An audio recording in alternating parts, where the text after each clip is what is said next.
प्रभु के जन्म की तैयारी, आगमन काल का 21वां दिन हमें प्रभु यीशु मसीह के जन्म की अत्यंत निकट लाई हुई खुशी का अनुभव कराता है।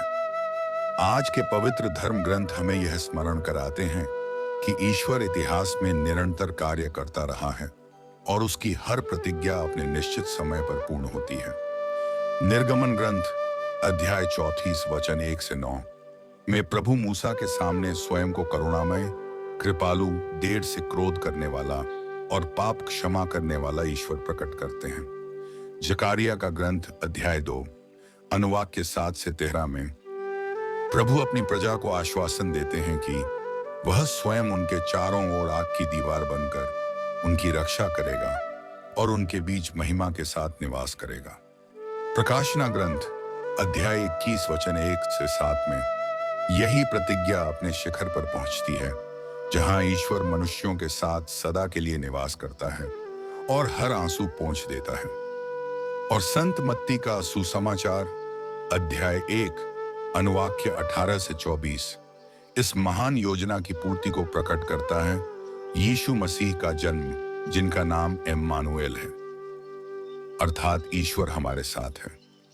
इन चारों वचनों में एक ही दिव्य सूत्र जुड़ा हुआ है, ईश्वर अपनी प्रजा को छोड़ता नहीं। निर्गमन में वह क्षमा और करुणा का ईश्वर है, जकारिया में वह सुरक्षा और आशा का ईश्वर है, प्रकाशना में वह नया आकाश और नई पृथ्वी देने वाला ईश्वर है, और मत्ती के सुसमाचार में वह हमारे बीच रहने वाला ईश्वर बन जाता है। यीशु मसीह का जन्म यह घोषणा है कि ईश्वर अब केवल बादल, अग्नि या वाणी में नहीं, बल्कि हमारे जीवन की वास्तविकता में हमारे साथ है।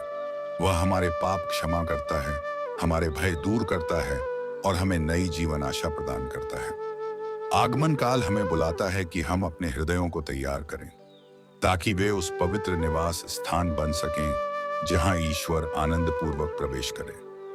प्रभु का जन्म इस बात का प्रमाण है कि ईश्वर की प्रतिज्ञाएं कभी व्यर्थ नहीं जाती। प्रार्थना। हे करुणामय प्रभु, हमारे हृदयों को शुद्ध कर और हमें अपने निवास योग्य बना, ताकि हम सच्चे मन से इम्मानुएल का स्वागत कर सकें।